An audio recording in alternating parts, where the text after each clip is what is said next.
अलबत्ता हिंदुस्तानी जो है वो तरह वो डरते नहीं है, और हिंदुस्तान एक बहुत बड़ी अस्करी ताकत है। मुझे नहीं लगता कि इनमें से कोई भी आके पाकिस्तान की मदद करने वाला है। इंडिया हमला करना चाहता है पाकिस्तान पर फॉर वॉट एवर रीजन, जैसा अभी हुआ है ऑपरेशन सिंदूर में, बैलिस्टिक मिसाइल्स और एआई टेक्नोलॉजी, ये तीन चीज़ों पे जंग चलेगी। और उसमें ये तीनों तो छोड़ें, अब चारों के चारों मुल्क are very far behind.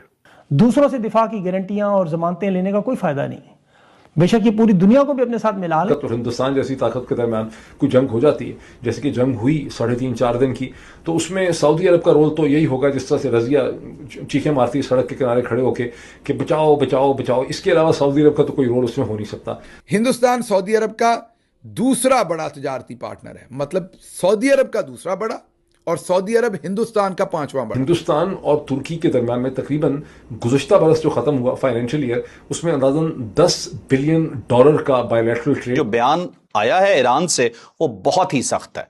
Iran के साथ इनका 36 का आंकड़ा हो जाएगा, और ईरान का तो आपको पता ही है, इतनी मार लगाता है कि मतलब मारता 10 से गिनता 1 है। ईरान के रॉकेट्स हिट कर रहे हैं सऊदी अरेबिया को, हुतीज हिट कर रहे हैं सऊदी अरेबिया को।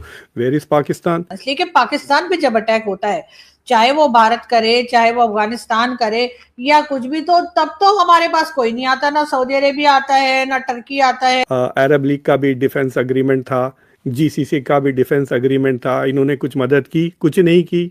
इस एग्रीमेंट का टेक्स्ट इशू नहीं किया गया, ना सऊदी अरब की तरफ से, ना तुर्की की तरफ से, ना पाकिस्तान की तरफ से। तो लिखवा लीजिए, मैं स्टैम्प पेपर पे लिख के देने को तैयार हूँ कि अगर पाकिस्तान पे ऊपर किसी किस्म का कोई अटैक हुआ तो इन दोनों में से कोई नहीं आने वाला, ना टर्की ने आना है और ना ही सऊदी अरेबिया ने आना। तो जैसा कि दोस्तों आपने क्लिप में देखा, पाकिस्तान मीडिया चर्चा कर रहा है कि भारत ऐसी ताकत है जो 3 क्या 10 भी आ जाए तो उन्हें अकेले ही ठोक सकता है। दरअसल पाकिस्तान, सऊदी अरब और तुर्की ने मिलकर एक समझौता किया है। यह डिफेंस समझौता मक्का एग्रीमेंट के नाम से किया गया है। इसके तहत तीनों देशों का कहना है कि किसी एक पर हमला सभी पर हमला माना जाएगा। पाकिस्तान मीडिया यह बता रहा है कि इस समझौते का भारत पर कोई असर नहीं पड़ने वाला, क्योंकि सऊदी अरब भारत का बहुत ही बड़ा सहयोगी है और वह दूसरे नंबर पर भारत का ट्रेडिंग पार्टनर है।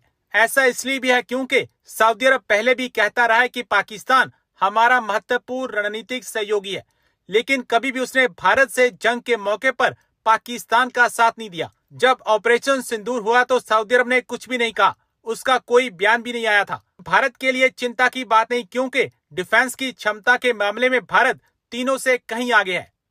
तो अगर इजराइल हमला करना चाहता है तुर्की पर, या इंडिया हमला करना चाहता है पाकिस्तान पर फॉर वॉट एवर रीज़न, जैसा अभी हुआ है ऑपरेशन सिंदूर में, और आपने देखा होगा वॉल स्ट्रीट जर्नल वगैरह में ऑलरेडी मार्च अप्रैल में आर्टिकल छपने लग गए थे कि Turkey is the next Iran के का। तो अगर ईरान का ऑपरेशन सक्सेसफुली ख़त्म हो जाता है 1-2 महीने में, रिजीम चेंज हो जाती ईरान पे, तो Turkey was going to be next. The same पुराना वो कि इराक़ पे हमला करेंगे जॉर्ज डब्ल्यू बुश, फिर इराक़ पे सक्सेसफुली रिजीम चेंज करके they were going to go after Iran next. याद है आपको? तो इराक़ के में जो रेजिस्टेंस हुआ तो कई सालों चला, देन वो ईरान का प्रोजेक्ट ख़त्म हो गया। तो अब ईरान में जो रेजिस्टेंस मिला उससे वो टर्की का प्रोजेक्ट ख़त्म होने लग रहा है। But if Israel wants to attack Turkey for whatever reasons, in their calculations will they assume कि oh this means we have to fight Saudi Arabia and Pakistan? ये सवाल है। अगर जनरल्स इजराइल के कहते हैं नेतन्याहू को कि no you are fighting all 3 of them, then you have deterrence. लेकिन अगर जनरल्स कह रहे हैं बकवास, they are just these people just talk, Arab League का भी डिफेंस एग्रीमेंट था, जीसीसी का भी डिफेंस एग्रीमेंट था, इन्होंने कुछ मदद की, कुछ नहीं की। हमने इराक़ को हमला कर दिया 2003 में, कोई अरब कंट्री मदद के लिए नहीं आया इराक़ के, उल्टा they were working against Iraq, Kuwait वगैरह तो support. So their mutual agreements are rubbish, bullshit. 2025 में पाकिस्तान और सऊदी अरेबिया का डिफेंस एग्रीमेंट हुआ, ईरान के रॉकेट्स हिट कर रहे हैं सऊदी अरेबिया को, हुतीज हिट कर रहे हैं सऊदी अरेबिया को। Where is Pakistan? So why should we take this agreement seriously?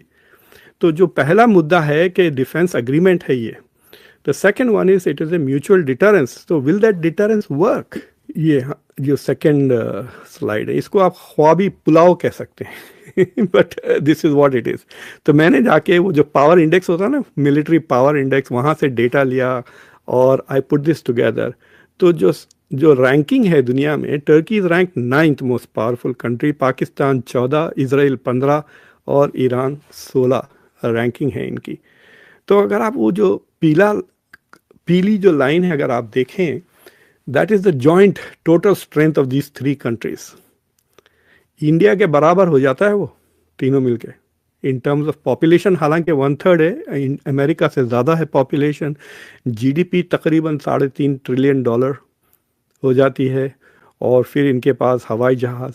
But I also realise कि जो इजराइल की स्ट्रेंथ है उसके खिलाफ इनके पास एयर डिफेंस सिस्टम्स नहीं। तो जी सबसे पहले तो जैसा कि आप लोग जानते हैं कि पाकिस्तान, टर्की और सऊदी अरेबिया के बीच में जो है वो जॉइंट डिफेंस एग्रीमेंट जो है वो हुआ है, और उसमें एक दूसरे से यही कहा गया है कि भाई एक पे अटैक दूसरे पे अटैक समझा जाएगा, और उसको ये भी कह दिया गया होगा साथ ज्यादा सीरियसली मत लेना। अच्छा, अगर आप पे अटैक हो ना तो चुप करके साइड में बैठ जाना। इसलिए कि पाकिस्तान पे जब अटैक होता है, चाहे वो भारत करे चाहे वो अफगानिस्तान करे या कुछ भी, तो तब तो हमारे पास कोई नहीं आता, ना सऊदी अरेबिया आता है, ना टर्की आता है, ना कोई कतर, कोई इस्लामिक कंट्री। ये जो ओआईसी की जितनी निकम्मी निखट्टू जितनी कंट्रीज हैं जो एक दूसरे की कोई मदद नहीं करती, वो हमारी कोई मदद नहीं करती। और यहाँ पर भी देखिए तो टर्की और सऊदी अरेबिया जो है उन्होंने पाकिस्तान के साथ जो है वो एग्रीमेंट साइन किया है कि जी डिफेंस एग्रीमेंट है, और अगर एक पे अटैक जो है वो दूसरे पे अटैक समझ जाएगा। लेकिन आप मेरे से लिखवा लीजिए, मैं स्टैम्प पेपर पे लिख के देने को तैयार हूँ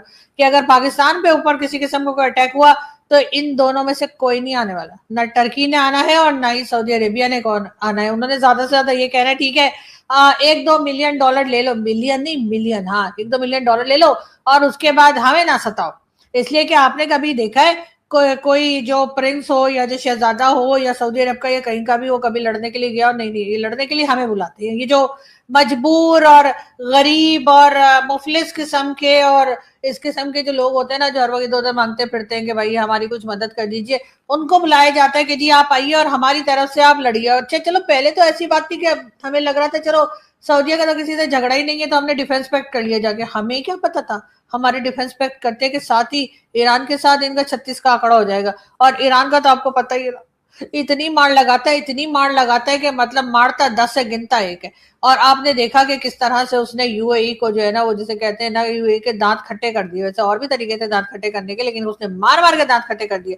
तो इसलिए मैं कह रही हूँ कि पाकिस्तान ये एग्रीमेंट कर तो रहा है, लेकिन आगे सोचा है कि अगर अटैक वटैक हो गया सऊदी अरब पे, जो कि होता ही रहता है, और उसी के साथ टर्की या बाकी कंट्रीज भी सुना है कि इस्लामिक कंट्रीज को जोड़ने की कोशिश की जा रही है। वैसे इस्लामिक कंट्रीज से निकम्मी कंट्रीज मैंने दुनिया में नहीं देखी, कम से कम एक दूसरे की मदद तो कोई नहीं करते। सबके सब जो है वो अमेरिका की हाँ में हाँ मिलाते हैं। वैसे हाँ में हाँ तो हम भी मिलाते